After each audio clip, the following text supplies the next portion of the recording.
Tere kõigile ja nüüd tahaksin rääkida siis natukene sellest ruumist ja oludest ja taludest, mis olid sellel ajal, kui kirjanik Tammsaare oli laps ja seal oma kodutalus ringi käis ja toimetas ja kuidas ta on oma loomingus neid talusid kasutanud. Ja tegelikult ta ise on ka öelnud, et Päevalehe ajakirjanikule, et on õigus, et ma tõese õigusel on faktilist materjali kasutanud, kuid mitte väga suurel määral. Maastik ja ümbrus on minu kodukohast samuti meeleolud. Et ma arvan, et sellest maastikust nüüd natukene tahakski rääkida.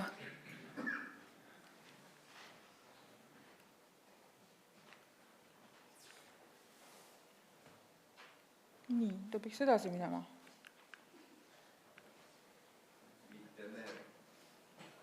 Nii, läks. Et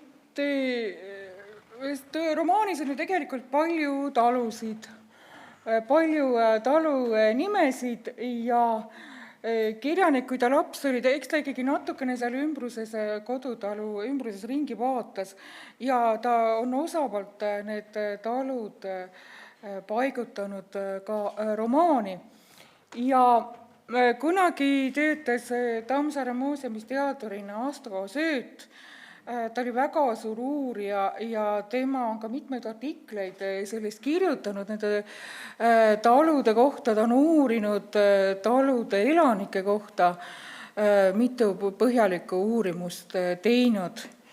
Ja ka Eesti Looduse jaanuari 78 numbris on pikk artikkel siis nendest taludest, elanikest, et sealt võib ka lugeda nende kohta. Ja nüüd ma lähemalt siis tahakski lähemalt nendest taludest rääkida. Muidugi Tammsaare kodutalu, Tammsaare Põhjatalu ja tegelikult hästi palju kirjanike romaanis kujutab ehitust seal talus, et talus väga palju ehitatakse ja ka Andresel on väga palju mõtteid, et kuidas seda talu arendada. Ja kohe ta alguses mõtleb, et praegu oli toa ümbrus lage, ainult piirakas kasvas õueväravas ja vilets kass kambri otsas tappude kõrval, aga need oli istutanud tuul, mitte inimese käsi. Andres arvas, et nõnda ei või see jääda, et siin peab midagi tegema. Aga ometi jättis ta tänavu, nagu ta oli, jättis selle teadmisega, et küllap uued kambrid varsti valmis saab. Ja siis ta hakkabki ehitama ja ehitusmaterjali veetakse talvel, et siis algab ehitusmaterjali vedu, mis maksab, tuleb kevadel uued kambrid üles ehitada. Kambrid on siis tähendab mitte terve see maja, vaid ainult need eluruumid sealt sellest kahepoolsest uksest alates. Ja siit sellest lõigust tuleb ka välja juba see, kust kõik need, ta kutsub naabrid kokku ja sealt tuleb ka välja, kust nad kõik tulevad. Et on siis Undipalu lubanud tulla, Ämmasoo Villem pakkus katuseõlgi, Palgipeosse lubasid kõik ümberkaudsed peremehed oma hobused saata, aga välima poole see kaugele ei ulatunud, nii et Aiuni ja Ravani need tema kutsumised ei ulatunud. Ja Kassiaru Jaska, kes siis ühes orupearuga kõrtsis istus, tema ja ka osa ei võtnud. Ja ilma jäid siis Palgipeost ka Vihukse ja Lõppe. Ja Pearu tuli ise sinna palke vedama, veeti palgid kokku ja sügiseks olid juba uued kambrid valmis ja külma kaitseks pandi õled ümber, et tuisud ja tormid ei saaks sellele elamiskambritele ligi ja talve saaks ilusti üle elada. Ja Andres teeb siis ka laudpõrandatega kambrid oma elamisele. Romaani käigus ta plaanib aitade ehitust, ta ehitab aida, ta ehitab lauda ja kui ta selle kõik on valmis ehitanud, karjalaudad ka, siis ta näeb, et aga need hooned on juba vanad, et tuleks hakata uut maja hoopis ehitama, et tuleks selline maja ehitada, mis on rehealusest lahus ja kus siis on need kambrid on täiesti eraldi. Et seda ehitamise plaane on romaanis hästi palju tegelikult. Et tegelikult hoone, kus siis Tammsaare kasvas, see ongi tema sünnikodu, selline see maja välja nägi. Oli ka ait, mis on ehitatud kuskil 1880 ja karjalaut, et need olid need hooned, mis olid Tammsaare lapsepõlves seal talus ja muidugi heinamaad, põllud, karjamaad, soo, kõik need olid siis seal ümbruses. Niisugune see talu välja nägi, talu elamine. Ja järgmine on nüüd Tammsaare lõunatalu, naabertalu. Romaanis on siis eespere, tagapere või mäeoru, siis mäetalu. Ja tegelikult Tammsaare, või mitte Tammsaare, vaid Pearu prototüübi Jakob Sikenbergi tütar Amalia, tema on ka palju neid mälestusi jaganud ja tema jälle väidab, et tema tegelikult naabertalus üldse ehitamist ei mäleta, et ehitati hoopis lõunatalus, et täiesti vastupidi ja ta on väga siis huvitavalt rääkinud, et kuidas ehitati nende elumaja, see maja on ehitatud aastal 1888, maja on praegu alles ja seal elatakse, aga maja siis valmis 1888 ja majal hakati märtsis vundamenti tegema, mais olid seinad püsti, suvel saadi sarikad peale ja sügisel oli juba maja nii kaugel, et mindi sisse sinna elama. Ja siis tehti selline lõbus maja sisse õnnistamise tegu ka, et naabertalu tüdruk, kes oli siis voodis magas parasjagu, nad läksid kambakesi naabertallu, tirisid tüdruku koos voodiga kaasa ja käisid siis majas kõik toad läbi ja see neiu seal voodi peal ja siis läksid neiuga jälle naabertalusse tagasi, et niimoodi siis maja õnnistati sisse, et selline, see oli ikkagi üks kõige selliseid uhkemaid maju tollel ajal, et see oli esimene korstnaga maja Vetepere külas, et teised elasid oma rehielamutes, aga Jakob Sikenberg siis ehitas endale uhke korstnaga maja. Ja siin ka Amalia meenutab, et ümbruskonna mehed, naised imestasid suuri kambreid ja kiitsid siis isa pealehakkamist ja mardipäeval peeti suur maja sisse õnnistamise pidu. Kutsuti kohale köster, pasunakoor tegi muusikat, mina aina kuulasin ja vaatasin, kui ilusad ja läikivad pasunad nendel olid, ta oli 6-aastane. Et ikkagi tollel ajal ka ikkagi pidu korraldati korralikult, et ei olnud selline tagasihoidlik peoke midagi selle maja sisse õnnistamiseks. Ja mina olen seal, nüüd tuli juba teine maja, aga selles naabrite majas oleme käinud, maja on praegu ka püsti ja isegi need vist võeti ära, aga kõik need uhked laudpõrandad ja kõik olid, ikkagi säilisid seal siiamaani praktiliselt. Ja naabritel tegelikult oli ka, kõik tagasi sinna.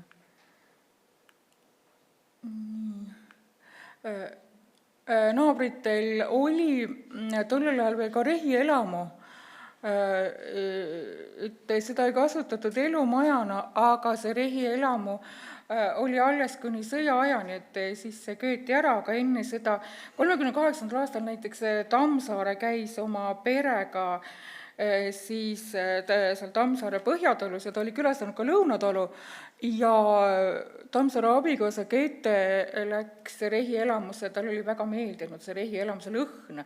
See rehielamu lõhn oli teda väga vaimustanud, et ta väga kiitis seda lõhna seal, et see oli ikkagi selline suitsust läbi imbunud rehetare. Aga siis jah, sõja ajal see küttepuuduses põletati ära. Ja tegelikult naabertalus on ka Väljamäe kõige vanem hoone, millest pilti ei ole, et see on ait, et nende ait on arvatavasti siis selle Väljamäe kõige vanem hoone, et seal on neid vanu originaalseid hooneid palju, aga nüüd kirjaniku Sünnitalus on see ainukene originaalne hoone on ait, et kui te sinna meile muuseumisse tulete, et siis võite ette kujutada, et väike Anton istus seal aidatrepi peal ja kõlgutas jalgu, et ülejäänud hooned on kas taastatud või hiljem ehitatud kirjaniku venna poolt. Need kõige lähemad elamised on sellised, et tegelikult selle pildi pealt on natukene ka seda näha, et sinna tahapoole vaatad, et see ümbrus on palju muutunud, et seal on näha, seal kõrgemate puude taga on näha üks soosaar, et see on arvatavasti Lõhmu ja tänapäeval on mets nii palju kasvanud, et seda pilti nagu niisugust enam näha ei ole, kus need naabertalud ka võiks näha olla, et aga tollel ajal, see pilt on kuskil 60-ndatel tegelikult tehtud, et tollel ajal ka veel oli natukene neid talusid näha. No süüdi on ikkagi jah kuivendused, et sellest on see maastik seal väga palju muutunud. Nii, nüüd Simisalu talu. Sellist maja, nagu seal pildil on, seda maja enam alles ei ole. Simisalu on Jägala jõe taga ja nagu te sealt ka lugeda võite, et talu pidasid siis 2 venda, Hans ja Jüri Krostalid ja Hans oli kirjaniku Tammsaare ristiisa, Hundipalu Tiidu prototüüp. Ja nad olid tulnud Viljandimaalt ja siis kahekesi seda talu pidasid. Talu oli väga suur, üle 300 hektari suur talu ja nendel oli siis selline uhke elumaja, ühest otsast sai üks pere sisse käia ja teine sai teisest maja otsast sisse käia. Ja hiljem müüdi see talu perekond Viilemannidele, aga sõja 41. aastal siis Viilemannide poeg Gustav mõrvati koos oma naisega ja see taluhooned põletati maha, et seda maja enam alles ei ole. Et kui Simisalus paljud te olete käinud, talu elumaja oli seal, kus see pargi osa on seal, matkakodu on tehtud karjalaudast ja siis ka kuivati on seal, et need on niivõrd kuivõrd siis vanad hooned seal säilinud. Ja ega Tõese õiguses tegelikult Tammsaare väga palju seda Hundipalu Tiidu elamist ei kirjelda väga palju, missugune täpselt tema elamine välja nägi, et rohkem on nagu Tiidust endast juttu ja sellest, et ta seal jõe taga elab, aga päris sellist romaanis kirjeldust sellest talust ei ole eriti. Nii, mis meil siin veel siis on?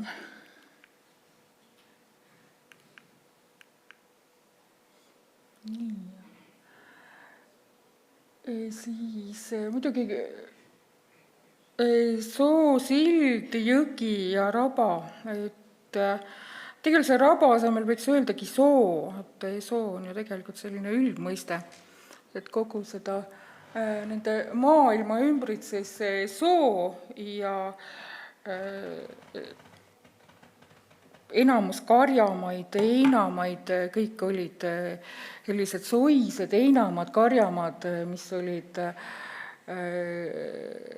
no nad ei olnud päris lagedad, seal oli natukene puid ja seal siis käidi karjas, et seda karjaste elu, karjamaa kirjeldust tegelikult romaanis on hästi palju ja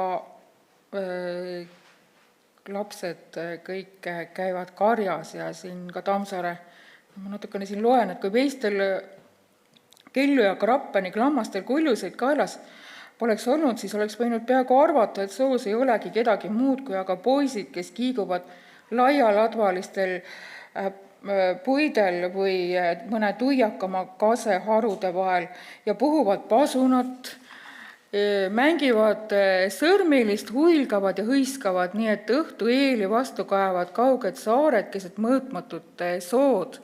Et seal oli ümberringi siis soo ja soised karjamad. Et kui romaani loete, sellest on seal väga palju juttu. Soosillast on selline ilus päikeseline pilt. Soosild, no kui te romaani loete, tegelikult seostub väga palju sellega, et kui on Krõõda matused, et siis Andres läheb sealt Soosillast üle ja avastab, et Soosild on korda tehtud ja kes see muu tegi, kui Pääru on selle Soosilla lasknud korda teha ja siis Andresele tuleb meelde, et nad Krõõdaga on Soosillast rääkinud, kui nad kahekesi esimest korda üle sõitsid Vargamäe poole ja nüüd läks, et eluajal ei näinudki Krõõd paremat teed.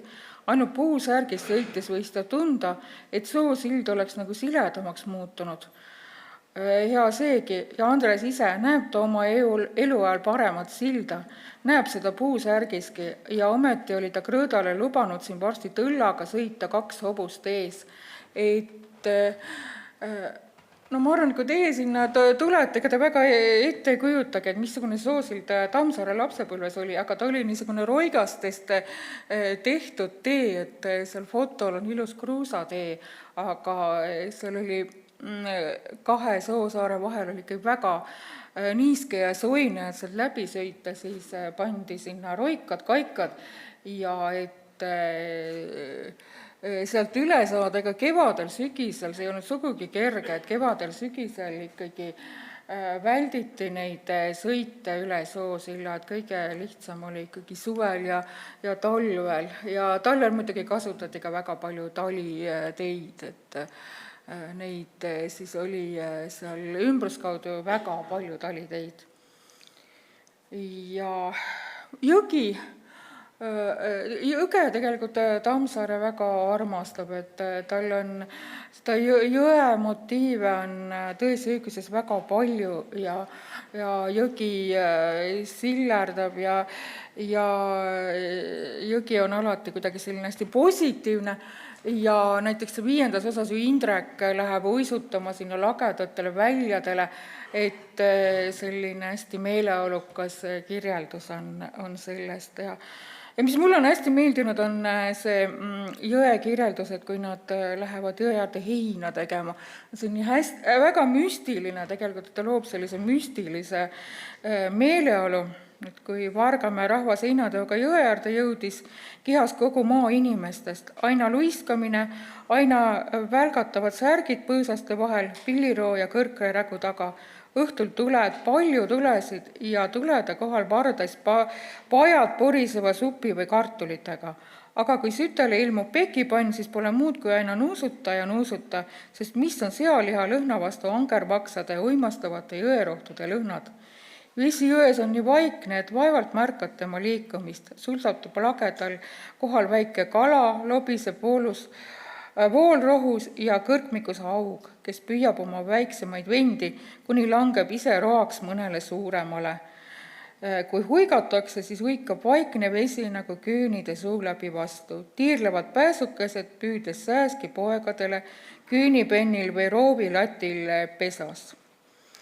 Ja nii edasi, et siin läheb see väga põnevalt veel edasi. Seal jõe ääres oli palju heinaküüne, et need jõeäärsed maad olid jagatud kõik väikesteks lapikesteks, igal talul oli oma lapikene ja siis seal oli palju heinaküüne. Suvel mindigi sinna pikalt heinale, sinna võeti toidukraam kaasa ja tehti siis heinatööd ja ööbitigi küünides ja seal heinamaal, et pärast talvel, kui maa oli külmunud, siis võeti hein küünidest talude juurde, et niimoodi kasutati seda viljakat jõeäärset maad tollel ajal. Et need olidki kõige paremad heinamatükid tollel ajal. Nii.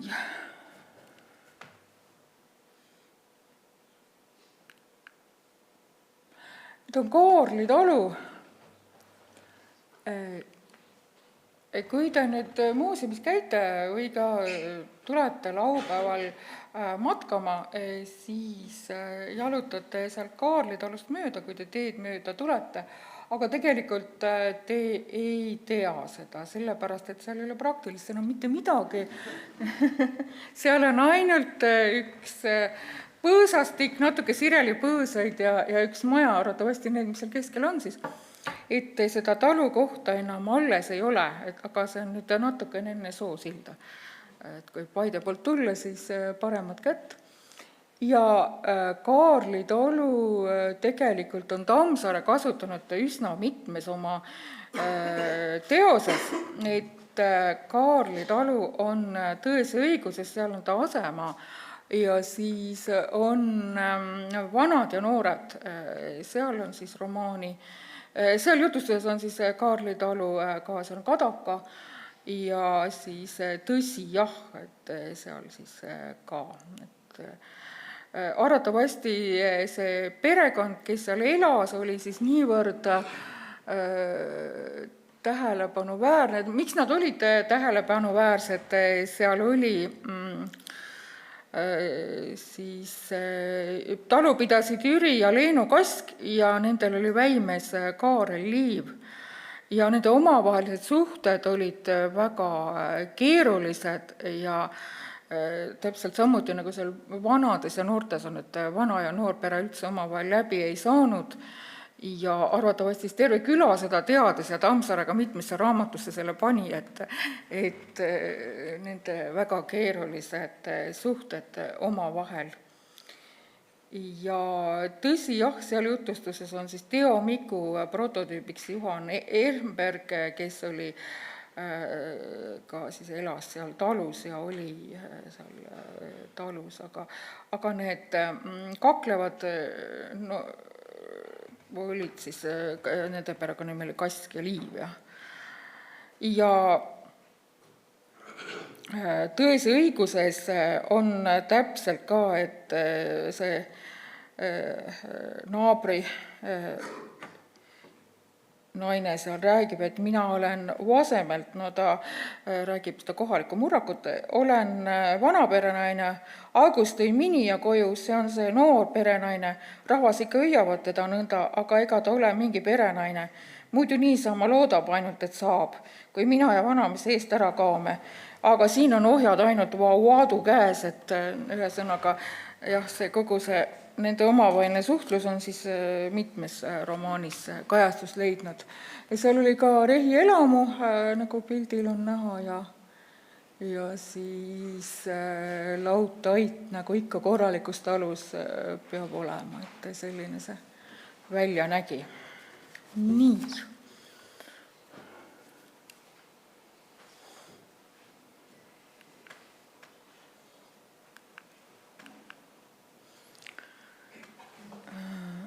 Kollassaare talu, nagu alguses ka, kui ma seda kaarti näitasin, mis on nende talude kohta tehtud, et seal oli palju talusid, millel on nagu selline Tõe ja õiguse lugu taha leitud, aga tegelikult Kollassaar oli ainuke see, millel pilt oli ka sellest talust näha. Ja ma arvan, Kollassaarest väga paljud, võib-olla kes on käinud matkarajal, mis läheb siis Selirabasse, seal on see Kollassaare talu koht on veel alles. Aga talukohast ei ole alles enam elumaja, et see on aidast tehtud ja No tegelikult romaanis on kogu aeg see Kukessaar on nagu kuskil kaugel ja välja lülitatud ja nemad kunagi kuskil ei tule ja osa ei võta. Ja tegelikult kui kes on käinud seal Kollassaares, siis sinna ikkagi väga pikk tee, seal on ka pikk soosild ja siis seal on vaja üle Jägala jõe pääseda, nii et tegelikult need talud olidki väga kaugel. Nad olid üsnagi ära lõigatud külast ja sealsed inimesed ei pääsenud väga palju sealt taludest välja, et need olid üsna sellised kauged talud, et sinna ikkagi see juurdepääs nendele taludele oli väga keeruline, et selline see Kollassaare talu siis välja näeb.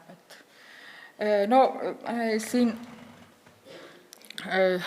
ma võin ka mõned nimetada, et mis kohalikud talud, siis Imisalu oli Hundipalu, Arasti oli Rava, Arasti on tegelikult Imisalu talu üks saunadest olnud, siis Kõrgessaare oli Võõsiku, Reiessaare, Ämmasoo ja Lõhmu, tegelikult Lõhmu oli niimoodi, et sealt võib järeldada, et seal on nagu tegelikult 3 talu, romaanis on siis Kingu, Vihukse ja Lõpe. Kaarlitaru, sellest juba juttu, see on siis Asemäe, Tanksemäe on Võlla, Tänava Alu ja Otsa Kassiaru, et Kassiarust on ju ka tegelikult hästi palju romaanis juttu, et Kassiaru Jaska selline rikas talu peremees, kellel on palju raha ja kes priiskab kõrtsis ja et Kassiaru on siis võib-olla kiriku poole ja välimaa poole liikuda siis kõige esimene talukoht, aga lihtsalt ilusat pilti Kassiarust pakkuda ei ole mul praegu, et vanemat pilti ei ole. Nii.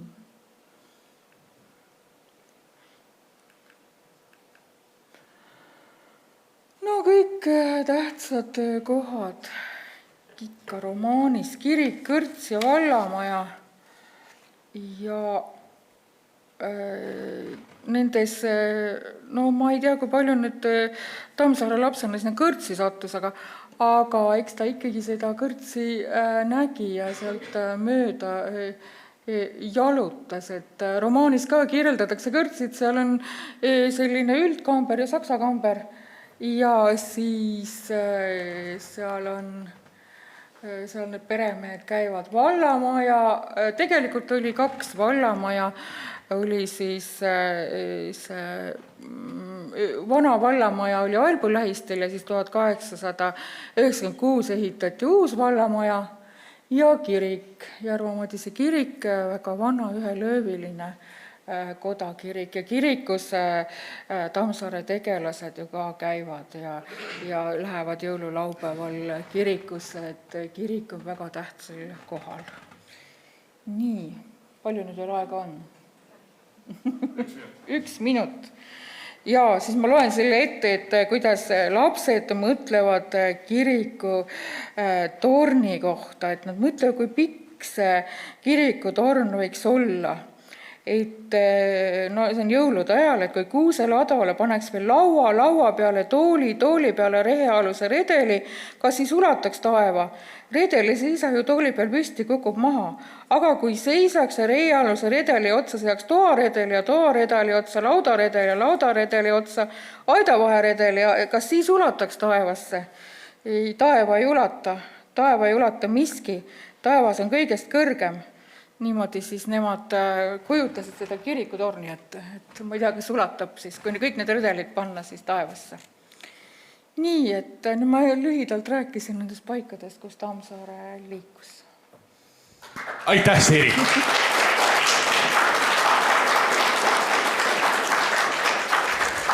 Mulle tundub, et võib-olla see üks kõige olulisem asi, millele just Tammsaare ja Tõe ja õiguse maastike ja tänase maastiku vaatamise puhul tähelepanu pöörata on see, et viimastel aastatel on hästi õigustatult õhus kogu metsaküsimus. Aga just nimelt see, et me ei taipa tihti seda, et mitte igal pool ei olnud kõrget metsa 100 aastat tagasi. Ja just nimelt see avaruse mõõde, mida me täna väga paljudes kohtades, just nimelt ka siin Järvamaal, soode ja rabade kuivendamise tõttu ei taju. Ja et see tohutu avarus, mis seal Vargamäe ümber tegelikult laius, et see on ju kaduma läinud. Ja no tegelikult, eks on palju põhjuseid, miks avarus on kaduma läinud, et seal karjatati loomi, seal tehti heina, seal olid inimesed, elasid, toimetasid, aga nüüd seda enam ei ole, on kuivendatud palju ja selle tõttu on mets täis kasvanud ja see on mitmed põhjused. Aitäh, Siiri! Me praegu küsida ei jõua, sellepärast et aeg